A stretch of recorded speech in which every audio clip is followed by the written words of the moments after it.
It's November 21st, 2025. I'm at Vicksburg National Battlefield Park. This is the Shirley House, or just in front of the Shirley House.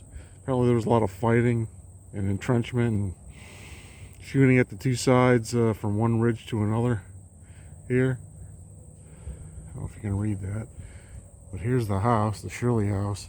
Supposedly this is one of the few, or maybe the only, structure that still exists that was here during the battle. It's kind of on a hill overlooking I don't know what you would call it, like a ravine or a valley. And as I understand it, the Union forces were on this side, the left, and they had like artillery batteries, and they were firing across this valley at the Confederates, which were on the other side. I think that marker in the distance marks where one of the Confederate units were.